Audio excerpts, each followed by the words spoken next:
તાજેતરમાં સાયબર ક્રાઇમની ઘટનામાં સતત વધારો થઈ રહ્યો છે અને દરેક સામાન્ય નાગરિક માટે સમજવું મુશ્કેલ બની ગયું છે કે હકીકતમાં ગુનેગાર છે કોણ.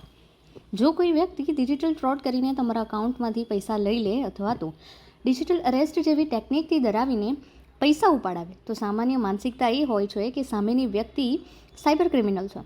પરંતુ હવે સામે એક નવી અને ભયાનક હકીકત ઊભી થઈ છે. ક્યારેક આ ક્રિમિનલ પણ કોઈક મોટા ગેંગના વિક્ટિમ હોય છે.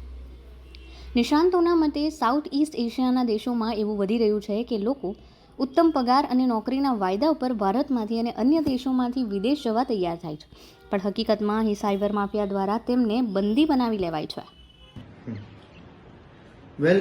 અત્યારે પરિસ્થિતિ એ થઈ ગઈ છે કે ઘણી બધી ફેરી આપણે એવું લાગતું હોય છે કે જ્યારે કોઈ સાયબર ક્રાઇમ થાય તો જે આપણી સાથે જે લોકો સાયબર ક્રાઇમ કરતા હોય છે they are practically cyber criminals. But અગર આપણે ફેક્ટ વાત કરીએ તો સાયબર માફિયા અત્યારે એટલું બધું સ્ટ્રોંગ છે કે કદાચ એવું પણ થઈ શકતું હોય છે કે જે સાયબર ક્રિમિનલ્સ તરીકે જે લોકોને આપણે જોઈએ છે they are actually victim instead of being cyber criminal. એટલે એ લોકો પણ એક વિક્ટિમ જ હોય છે કે જે તમને ફર્ધર વિક્ટિમાઇઝ કરે છે on the direction of cyber mafia. ઘણી બધી ફેરી એવું થતું હોય છે કે આપણે ત્યાંથી એટલું બધું મોટું યુથ છે કે જે ઇન્ટરનેશનલ વર્ક માટે અલગ અલગ જગ્યાએ લાઈક કંબોડિયા છે, વિયેતનામ છે, આવા બધા સાઉથ ઇસ્ટ એશિયન કન્ટ્રીઝ હોય છે તેમાં જોબ સીક કરવા જાય છે. ઘણા કિસ્સાઓમાં લોકોના પાસપોર્ટ જપ્ત કરી લેવાય છે, તેમનો સંપર્ક બાહ્ય વિશ્વથી તોડાઈ જાય છે અને તેમને બ્લેકમેલ કે બ્લેક રૂમ જેવા રૂમમાં રાખીને માનસિક અને શારીરિક ત્રાસ આપવામાં આવે છે. આ ટોર્ચર માત્ર શારીરિક નથી, તેમને બધી રીતે હેરાન કરી દેવામાં આવે છે. પછી તેઓ પાસે એવા સાયબર ફ્રોડ કરાવવામાં આવે છે જેમ કે ફેક પોલીસ બનીને ભારતના નાગરિકોને ડિજિટલ અરેસ્ટના નામે નવી મોડસ ઓપરેન્ડી યુઝ કરી તેમને હેરાન કરાય છે. આવા સમયે નોકરી માટે અલગ અલગ દેશોમાં એપ્લાય કરતા લોકોએ ચેતવાની જરૂર છે. કોઈ પણ નોકરીની ઓફર પર આંખ મૂકી વિશ્વાસ નહીં કરવો જોઈએ. આજના યુગમાં ડિજિટલ દુનિયા સતત વિકસતી જાય છે ત્યારે સાચું અને ખોટું ઓળખી શકાય તેવું જ્ઞાન ધરાવવું મહત્વપૂર્ણ બની ગયું છે.